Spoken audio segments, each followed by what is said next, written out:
Hello and welcome back to the channel. Today we're diving into the foundational text of Jewish ethics, Madrigas Ha'adam, or the Stature of Man. This is more than a book. It is a spiritual blueprint for the radical self-transcendence born out of crisis and demanding an uncompromising commitment to inner greatness. Authored by Rabbi Yosef Yozel Horowitz, known as the Altar of Nevada, this work became the spiritual engine of the Muslim movement in the turbulent late 19th and 20th centuries. It's a philosophy built on two radical pillars: betochen, unwavering trust in God, and the relentless tikkun midot, the systematic refinement of character. The ultimate Nevada, from merchant to mystic. To understand the teaching, you must understand the teacher. Rabbi Yosef Yozer Hurwitz's life was the ultimate demonstration of his philosophy. He started as a child prodigy and a successful merchant, a man immersed in worldly affairs. But his life took a radical turn after meeting Rabbi Yisrael Salanta, the founder of the Muslim movement. This encounter sparked an all-consuming desire for spiritual truth. He famously underwent a period of intense solitary devotion, secluding himself in a room and even walling off the entrance with bricks, leaving only small windows for contact. His personal narrative, moving from material success to radical withdrawal and finally to public leadership, serves as a powerful model. It demonstrates that the spiritual strength comes from the first detaching from the mundane and then re-engaging with the world for a higher sacred purpose. When he finally emerged, he was compelled to leave his ascetic life to lead a movement founding the Nevada Yeshiva and a network of dozens of branches across Eastern Europe.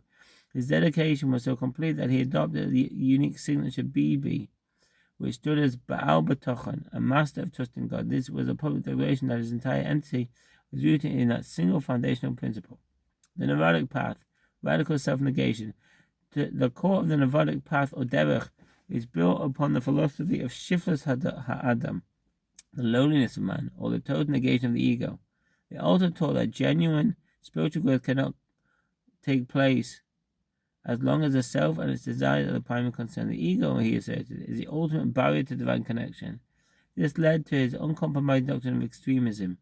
His famous dictum encapsulates this: "Az mekain nit ariber muz mehen araber."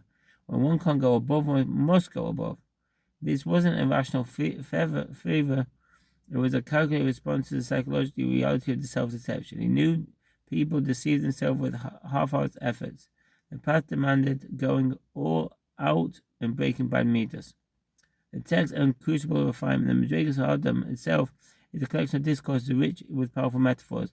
One of the most central is Kor HaBarzel, the iron crucible. The Altar teaches that hardship, suffering, and affliction serve a divine purpose. They act as a crucible to purify the soul, burning away the spiritual impurities, particularly the extreme desire for money and material success. This reframes suffering not as punishment, but as an essential process of refinement designed to strengthen the intellect and purify the soul. This profound insight holds a striking parallel to the modern psychological concept of post-traumatic growth, the idea that traumatic experiences can lead to profound personal transformation. He also illustrates that the constant inner battle between the physical and the spiritual. He uses the tradition of placing tefillin on the weaker hand, left hand, as the physical example. The left hand is near the heart, the source of intellect, and placing the tefillin there is a symbolic act enabling the intellect to overcome the physical forces of the body. Peulos, the methodology of transformation. The philosophy of extremism was brought to life through the peulos, the actions or operations. These were the practical hands-on components of the Nevada curriculum.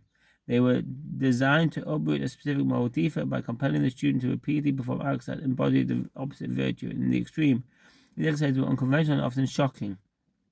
Confronting materialism, students would deliberately wear old patched clothing to shatter their desire for physical comfort and worldly honor. Breaking pride to shatter ego, students were instructed to engage in deliberately embarrassing acts like going to a bakery and asking to buy screws, going to a hardware store asking for flour. Cultivating betocha, students would set out on long journeys without any money, relying solely on God's providence. The purpose was never self-humiliation. The deeper objective was to grant the students the emotional freedom from the chains of public approval. By deliberately embracing public embarrassment, a person could overcome the fear of social judgment and cultivate an inner fortitude to act without compromise for a higher purpose. Its radical approach transforms humility from an act of self-effacement into an act of profound liberation. The legacy of the Altar Nevada is the powerful survival of its vision. The Nevada Yeshiva network was one of the largest in Imperial Europe, and its daring flight from Soviet Russia is a legendary testament to the fortitude of his students. While many of the most radical Pa'ulas have been scaled back, the core philosophy of B'tochen and radical self-transcendence remains intensely relevant. The Madrigas Ha'adam continues to be studied in yeshivas and has found a new audience in the digital age through modern translation and online platforms. The altar of Navardok was a living exemplar of his own teaching. His book is a spiritual system designed to confront the inherent flaws of human nature. By reframing suffering as a crucible for purification and offering a methodology of radical action, the Nirvanic path offers a potent, timeless solution for the individual seeking to overcome the inner battle and achieve the very promise of the book's title, the attainment of the stature of man. Thank you for listening and all the best. Bye.